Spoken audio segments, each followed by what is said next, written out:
दहशत की।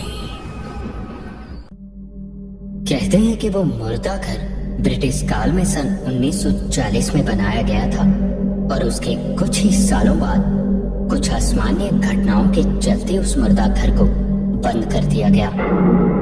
कोई नहीं जानता कि आखिर वहां ऐसा हुआ क्या था कि अचानक उस मुर्दा घर को बंद करना पड़ा। हालांकि ज्यादातर मुर्दा घर हॉस्पिटल के अंदर या हॉस्पिटल के साथ होते हैं, पर इस मुर्दा घर को इंसानी इलाकों से काफी दूर सुनसान जगह पर और काफी बड़े आकार में बनाया गया था। कुछ जानकारों की माने तो इस मुर्दा घर में उन लाशों को रखा जाता था जिनकी मौत छुआछूत की बीमारियों से हो जाती थी, और वहीं दूसरी और कुछ जानकार बताते हैं कि यहाँ उन लाशों पर रिसर्च की जाती थी जो कैदी जेल में झेल रही यातनाओं के चलते मर जाते थे। लेकिन इन पर किए दावों के कोई भी पुख्ता सबूत कभी नहीं मिले और फिर 1980 के दौर में इस इमारत को सरकार द्वारा फिर से रेनोवेट करवाया गया और इसी जगह हॉस्पिटल का निर्माण कर दिया गया। पर इसके कुछ ही महीनों बाद उस जगह एक ऐसी घटना घटी जो किसी भी इंसान की कल्पनाओं से परे थी। वहाँ एक ही रात में लगभग 60 मरीजों के साथ साथ 10 कर्मचारियों की बड़े ही रहस्यमय तरीके से मौत हो गई। बड़ी हैरानी की बात थी कि मरने वाले सभी लोगों की लाशें हॉस्पिटल के मुर्दा घर में मिली थी और इस घटना के बाद एक बार फिर उस जगह को हमेशा हमेशा के लिए बंद कर दिया गया। आज की कहानी उसी मुर्दा घर में घटी एक ऐसी घटना पर आधारित है जिसको सुनने के बाद आप भी किसी खंडहर इमारत के आसपास जाने से पहले 100 बार सोचेंगे।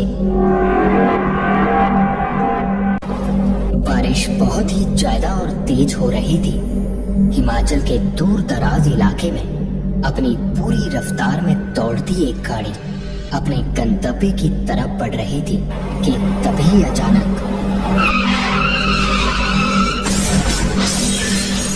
गाड़ी के सामने कुछ आने की वजह से गाड़ी अनियंत्रित होकर सामने लगे पेड़ से जा टकराई, जिससे गाड़ी के अंदर बैठे 4 दोस्त करण, राघव, विकी और सूरज को काफी चोटें आई थी और चारों गाड़ी में बेहोशी की हालत में पड़े थे।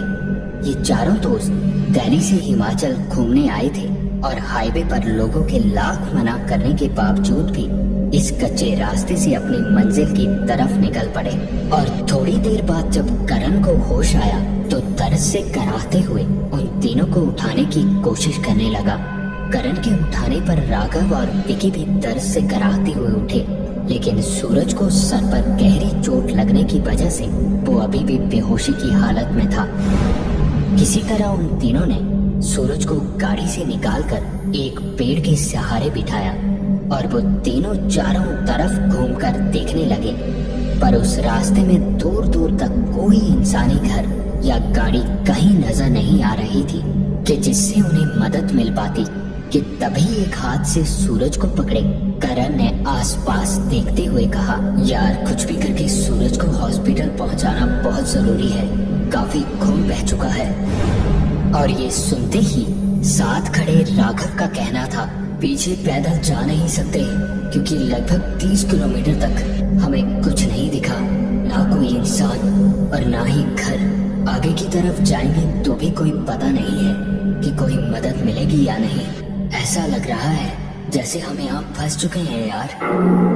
और ये सुनते ही उनकी तरफ देखते हुए विकी ने कहा, सही कहा था उन लोगों ने कि इस रास्ते से मत जाइए। उनकी बात मान ली होती तो आज ये हालत न होती हमारी।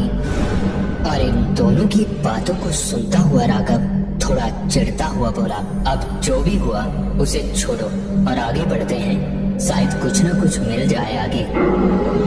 ये कहते हुए वो तीनों सूरज को कंधे के सहारे लिए आगे की ओर बढ़ने लगे। धीरे धीरे शाम भी अब ढलने लगी थी। अंधेरा होने में लगभग आधा घंटा ही बचा था। वो तीनों सूरज को कंधे के सहारे लिए गाड़ी से काफी दूर आ चुके थे, पर यहाँ भी सुनसान सड़क और वीरान इलाके के अलावा कुछ नहीं था। और इतना चलते हुए वो तीनों सूरज को संभालते हुए काफी थक चुके थे। करण सूरज को सड़क के किनारे एक पत्थर के ऊपर बिठाता हुआ राघव और विकी की तरफ देखता हुआ बोला, अब एक कदम और नहीं चला जाएगा यार, तुम दोनों थोड़ा और आगे जाकर देखो, कोई गांव या कोई गाड़ी, मैं सूरज के साथ यही इंतजार करता हूँ। और ये सुनते ही राघव और विकी आगे की तरफ बढ़ गए। करण वहीं आसपास कहीं बैठने की जगह ढूंढ रहा था जब सड़क के ठीक दूसरी तरफ पेड़ों के बीचों बीच उसे एक काफी पुराना बोर्ड दिखा। दूर से देखने पर वो बोर्ड पर लिखा कुछ भी दिखाई नहीं दे रहा था। उसी बोर्ड की तरफ देखते हुए करण आगे की तरफ बढ़ने लगा। थोड़ा पास जाकर करण ने बोर्ड पर लिखा हुआ पढ़ा ही था तो उसे देखकर करण की आंखें फटी की फटी रह गई, क्योंकि उस बोर्ड पर बड़े अक्षरों से हॉस्पिटल लिखा था। ये देखकर करण काफी हैरान था, क्योंकि इस सुनसान सड़क और इलाके में जहां उन्हें कोई इंसान तक नजर नहीं आ रहा था, वहां इस बोर्ड का होना बिल्कुल अजीब बात थी। और उससे भी अजीब बात ये थी कि उस बोर्ड पर दर्शाई दिशा उसी घने जंगल की तरफ जाती एक कच्चे रास्ते की तरफ दर्शाई गई थी। ये देखकर करण के दिमाग में काफी सवाल उमड़ रहे थे। अभी करण ये सब देख ही रहा था जब सड़क की तरफ से राघव और विकी की आवाज करण ने सुनी, करण, करण। ये सुनते ही करण सड़क की तरफ आया तो राघव और विकी सूरज के पास ही खड़े थे। करण को आता देख राघव का कहना था, अरे यार करण, कहाँ गायब हो गया था तू? हमने काफी आगे तक पूरा इलाका देख लिया भाई, यहाँ दूर दूर तक कुछ भी नहीं है। ये सुनकर करण थोड़ी देर तो चुप रहा और फिर उसी बोर्ड की तरफ देखता हुआ बोला, वहाँ एक बोर्ड लगा है जिसपे हॉस्पिटल लिखा है, पर मुझे थोड़ा अजीब लग रहा है यार, इस सुनसान इलाके में कोई ऐसा बोर्ड क्यों लगाएगा? ये सुनते ही विकी ने उस तरफ जाते हुए कहा, भाई हो सकता है यहाँ से कोई रास्ता जाता हो, काफी समय से इस तरफ कोई नहीं आया, इसीलिए घास और झाड़ियाँ उगाई होंगी। अब और कोई रास्ता नहीं है हमारे पास, चलो इसी तरफ जाते हैं, शायद कुछ मिल जाए, वैसे भी कुछ देर में अंधेरा हो जाएगा। करण और राघव को विकी की ये बात थोड़ी सही लगी और वो सूरज को उठाए एक बार फिर उस हॉस्पिटल के रास्ते चल दिए। वो तीनों जैसे जैसे आगे बढ़ रहे थे, जंगल और भी घना होता जा रहा था और एक अजीब सा सन्नाटा उस पूरे इलाके में चारों तरफ फैल रहा था। और धीरे धीरे वो तीनों सूरज को संभाले आगे की तरफ बढ़े जा रहे थे, जब थोड़ी ही दूर आकर उन तीनों को इस घने जंगल के बीचों बीच एक काफी वीरान इमारत दिखी, जो दूर से देखने पर भी काफी डरावनी लग रही थी। हर तरफ से घास झाड़ियों से ढकी उस इमारत की तरफ देखते हुए करण का कहना था, ऐसा लगता है कि वो बोर्ड इसी इमारत का था यार, इससे अच्छा तो हम सड़क की तरफ ही रुक जाते, शायद कोई गाड़ी या इंसान मिल जाता, इस खंडहर में तो कुछ नहीं मिलने वाला। इस पे विकी का कहना था, अरे यार भाई, थोड़ी देर में अंधेरा हो जाएगा, वहाँ किसी जंगली जानवर का शिकार होने से अच्छा है इस इमारत में आज की रात गुजार लेते हैं, कल देखेंगे क्या करना है। इस पे राघव ने भी हामी भरते हुए कहा, हाँ करण, विकी सही कह रहा है, आज इस इमारत में रुकते हैं और कोई रास्ता नहीं है, अब कल सुबह ही कोई रास्ता मिल पाएगा यार। ये कहकर वो तीनों सूरज को संभाले उसी इमारत की तरफ बढ़ने लगे और थोड़ी ही देर में वो तीनों उस इमारत के गेट पर खड़े थे। अंधेरा भी अब हर तरफ गहरा रहा था। राघव ने अपने बैग से टॉर्च निकालकर अंदर की तरफ प्रवेश किया तो अंदर का नजारा देखते ही वो तीनों काफी हैरान थे, क्योंकि उस इमारत के बाहर खड़ी गाड़ियां और हॉस्पिटल का कई सारा सामान वहीं का वहीं उसी हालत में पड़ा था। चारों तरफ देखकर ऐसा लग रहा था मानो इस इमारत को जैसे का तैसा छोड़कर लोग जल्दबाजी में यहाँ से भाग गए हों। ये सारी चीजें देखकर उन तीनों के दिमाग में काफी ख्याल बार बार उमड़ रहे थे। इसी बीच आगे की तरफ चल रहे राघव ने कुछ सोचते हुए बोला, यार कुछ समझ नहीं आ रहा, अगर किसी समय में इस हॉस्पिटल को बंद भी किया होगा तब भी ऐसे हर चीज का छोड़ जाना मुझे थोड़ा अजीब लग रहा है यार। आखिर क्या हुआ होगा यहाँ जो गाड़ियां, दरवाजे और वो देखो, खिड़कियों के पर्दे तक नहीं खोले गए। अभी राघव की बात खत्म हुई भी नहीं थी कि तभी साथ खड़े पिकी ने अंदर की तरफ टॉर्च लगाते हुए कहा, राघव बाहर ही नहीं, अंदर भी सारा का सारा सामान वैसा ही है। यहाँ से कोई भी चीज बाहर नहीं निकाली गई। कहीं ये इमारत भूतिया तो नहीं होगी यार। ये सुनते ही कंधे के सहारे सूरज को लिए करण ने थोड़ा चिढ़ते हुए कहा, ये ख्याली बातें बनाना छोड़ो यार, जल्दी अंदर कोई जगह ढूंढकर सूरज को होश में लाने का सोचते हैं और शायद अंदर कोई मिल जाए जिससे सूरज की मरहम पट्टी का इंतजाम हो जाए। ये सुनकर राघव ने एक तरफ सूरज को सहारा देते हुए विक्की की तरफ देखते हुए कहा, तू टॉर्च की रोशनी के सहारे आगे चल, मैं और करण सूरज को संभालते हैं। ये कहकर वो तीनों उस इमारत के अंदर की तरफ बढ़ने लगे। उन तीनों के चलते कदमों की आवाज उस पूरी इमारत में गूंज रही थी। जैसे जैसे वो तीनों इमारत में दाखिल हो रहे थे, एक अजीब सी मनहूसियत का एहसास उन तीनों को साफ महसूस हो रहा था। हर तरफ कमरों को टॉर्च की रोशनी से देखते वो तीनों उस इमारत के बीचों बीच हॉल में पहुंचे ही थे कि तभी उस इमारत के ऊपरी फ्लोर से आती एक आवाज उन तीनों ने साफ साफ सुनी।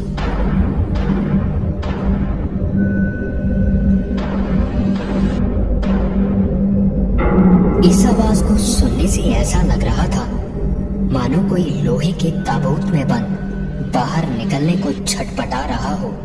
और ये आवाज सुनकर वो तीनों यही सोच रहे थे कि इस सुनसान इमारत में इस रात के समय आखिर कौन हो सकता है। सूरज को नीचे ही लगे एक बेंच पर लेटाकर वो तीनों ऊपरी फ्लोर की तरफ उसी आवाज को सुनते हुए आगे बढ़ने लगे। जैसे जैसे वो ऊपर की तरफ बढ़ रहे थे, वो आवाज भी धीरे धीरे और ज्यादा होती जा रही थी। डरते हुए वो तीनों ऊपरी फ्लोर पर पहुंचे तो हर तरफ हॉस्पिटल का सारा सामान बिखरा पड़ा था और हर तरफ मकड़ी के जालों से पूरा फ्लोर भरा पड़ा था। अभी वो तीनों उस आवाज की तरफ बढ़ पाते कि तभी एक जोर की आवाज से लास्ट कोने का दरवाजा खुला। ये आवाज इतनी जोर से हुई थी कि उन तीनों के डर से रोंगटे खड़े हो गए। डरते हुए और उस तरफ टॉर्च की रोशनी में देखता हुआ राघव बोला, कौन है? कौन है वहाँ? राघव की आवाज उस पूरी इमारत में गूंजी और एक बार फिर वहाँ सन्नाटा पसर गया।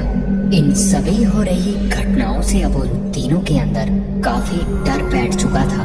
अभी वो कुछ सोच पाते जब उन्हें अपने ठीक पीछे ऐसा महसूस होने लगा मानो जैसे उनके पीछे कोई खड़ा उन्हें ही घूर रहा हो।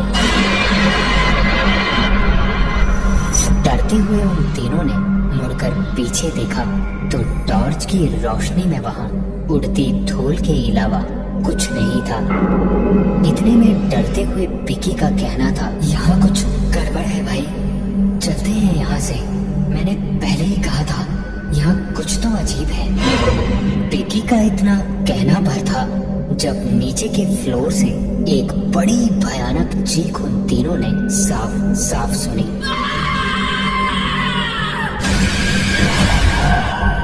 और ये सुनते ही उन तीनों को सूरज का ख्याल आया। पूरी जान लगाकर वो तीनों नीचे की तरफ सूरज को देखने भागे। नीचे पहुंचकर देखा तो उन तीनों के डर से आंखें बड़ी बड़ी हो गई, क्योंकि जिस बेंच पर वो सूरज को लिटाकर अभी अभी ऊपर गए थे वहां अब सूरज कहीं नहीं था।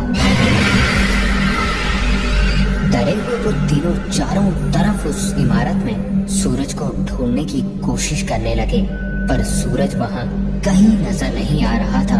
अभी वो सूरज को ढूंढते हुए आगे बढ़ ही रहे थे जब सबसे आगे चल रहा राघव एकदम से रुका। टॉर्च की रोशनी जमीन पर पड़ते ही राघव ने देखा तो जमीन पर काफी खून की बूंदें पड़ी थी। ये देखकर वो तीनों जमीन पर पड़ी उन बूंदों को देखते हुए उसी तरफ बढ़ने लगे। उन बूंदों को देखते हुए धीरे धीरे वो तीनों उस इमारत से बाहर मेन दरवाजे पर पहुंचे तो वहां से आगे और कोई निशान नहीं था। आसपास उन तीनों ने टॉर्च की रोशनी लगाकर हर तरफ देखा, पर दरवाजे से आगे ना ही खून की कोई बूंदें दिखी और ना ही कोई ऐसा निशान जिससे वो पता कर पाते कि आखिर सूरज गया कहाँ। अभी वो तीनों खड़े ये सोच ही रहे थे जब साथ खड़े करण की नजर दरवाजे के साथ दीवार पर पड़ी। तीनों ने टॉर्च की रोशनी में देखा भर था तो दीवार की तरफ देखते ही उन तीनों की रूह तक कांप उठी, क्योंकि अभी जो भी वो तीनों अपनी आंखों से देख रहे थे वो किसी भी इंसान की कल्पनाओं से परे था। दरवाजे के साथ दीवार पर खून से सने पैरों के निशान बने थे जो दीवार से होते हुए ही उस इमारत की तीसरी मंजिल की खिड़की तक जा रहे थे। अब वो तीनों काफी डर चुके थे और यही सोच रहे थे कि ये कैसे संभव हो सकता है कि कोई इंसान बिना किसी सहारे के इस 3 मंजिला इमारत की दीवार से वहां से लटकता हुआ खिड़की तक पहुंचा हो। अभी वो तीनों कुछ सोच पाते कि तभी एक बार फिर उसी खिड़की से एक भयानक चीख उन तीनों ने साफ साफ सुनी। अब वो तीनों इतना डर चुके थे कि उस इमारत के अंदर जाने की हिम्मत उन तीनों में बिल्कुल भी नहीं बची थी। वो तीनों उस इमारत के गेट की तरफ भागने लगे। थोड़ी दूरी पर पहुंचकर तीनों ने वापस देखा तो इमारत की तीसरी मंजिल की उसी खिड़की पर सूरज पेट किए खड़ा था। तीनों ने बाहर से सूरज को काफी आवाजें लगाई, पर मानो सूरज को उनकी आवाजें सुनाई ही ना दे रही हों। तीनों ने अंदर जाकर सूरज को वापस लाने का सोचा और एक बार फिर तीनों एक साथ टॉर्च की रोशनी में उस इमारत की तरफ बढ़ने लगे। धीरे धीरे वो तीनों डरे हुए इमारत में दाखिल हुए तो अब उन तीनों को एक अजीब सा डर साफ महसूस होने लगा था। बार बार वो आसपास नजर दौड़ाते और फिर आगे की तरफ बढ़ने लगते। उन्हें बार बार ऐसा महसूस हो रहा था मानो कई सारे लोग इधर उधर भाग रहे हों, पर चारों तरफ देखने पर कुछ भी दिखाई नहीं दे रहा था। वो तीनों धीरे धीरे हॉल में पहुंचे और ऊपर फ्लोर की तरफ जाने वाली सीढ़ियों की तरफ जाने को अभी हुए ही थे कि तभी सीढ़ियों से एक भयानक चीख के साथ कोई ऊपर की तरफ भागा। ये सुनकर उन तीनों के डर से हाथ पैर कांप चुके थे। डरते हुए और कपकपाती आवाज में करण ने कहा, सूरज तुम हो क्या? कि तभी राघव ने भी चिल्लाते हुए कहा, कौन है? कौन है वहाँ? ये कहते हुए वो तीनों भी ऊपर फ्लोर की तरफ भागे। फ्लोर पर पहुंचकर टॉर्च की रोशनी में देखा तो वहां कोई नजर नहीं आ रहा था। धीरे धीरे वो तीनों उसी कमरे की तरफ बढ़ने लगे जहां सूरज को उन तीनों ने नीचे से देखा था और कुछ ही समय में वो तीनों उसी कमरे के दरवाजे पर खड़े थे। दरवाजे की तरफ देखा तो जहां इस पूरी इमारत के सभी कमरे खुले थे, पर इस कमरे के दरवाजे पर एक बड़ा सा ताला लगा हुआ था। दरवाजे को खटखटाते हुए वो तीनों सूरज को आवाजें लगाने लगे, पर अंदर से कोई आवाज वापस नहीं आ रही थी। कि तभी पास पड़ी एक टूटी चेयर से करण ने ताले को तोड़ना शुरू किया ही था जब सबसे पीछे खड़े विकी की नजर दरवाजे के ऊपर लगे बोर्ड पर पड़ी। उस बोर्ड को देखते ही विकी ने राघव और करण को रोकते हुए उस तरफ देखने का इशारा किया और बोर्ड को पढ़ते ही विकी ने डरते हुए कहा, भाई ये हॉस्पिटल का मुर्दा घर है, इसे नहीं खोलना चाहिए यार, चलो चलते हैं यहाँ से। विकी की इस बात को सुनते ही थोड़ा गुस्से में राघव ने जवाब दिया, अबे मुर्दा घर हो या कुछ भी हो, अंदर सूरज है, उसके बिना यहाँ से जाने के बारे में तो सोच कैसे सकता है यार। और ये सुनते ही विकी ने डरते हुए एक बार फिर बोला, भाई जरा सोच, जब से हम यहाँ आए हैं यहाँ अजीब अजीब घटनाएं हो रही हैं। और अगर सूरज जिंदा होता तो हमारे पास आता ना, दीवार से चढ़कर खिड़की से इस मुर्दा घर की तरफ नहीं जाता। तुम समझ नहीं पा रहे हो, यहाँ कुछ तो ऐसा है जो हमारी समझ से परे है भाई। इतना कहते कहते ही करण ने उस दरवाजे पर लगे उस ताले को तोड़ दिया और ताले के टूटने के साथ ही उस दरवाजे को अंदर से जोर जोर से पीटने की आवाजें आने लगी। इससे डरे वो तीनों एकदम से पीछे की तरफ हुए और ये सुनते ही विकी के दिमाग में काफी डरावने ख्याल चलने लगे।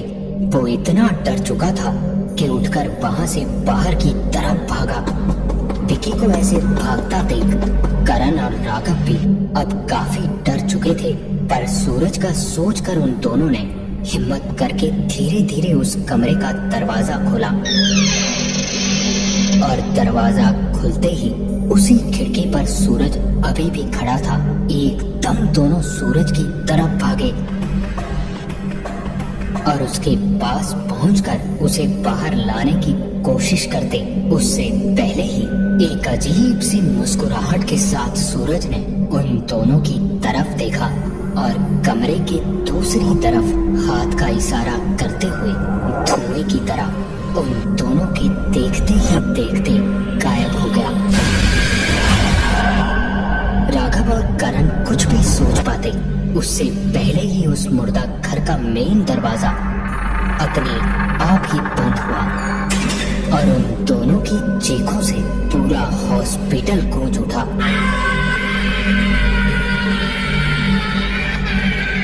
ये चीखें इतनी तेज और भयानक थी कि हॉस्पिटल से थोड़े ही दूर भाग रहे विकी को साफ साफ सुनाई दी।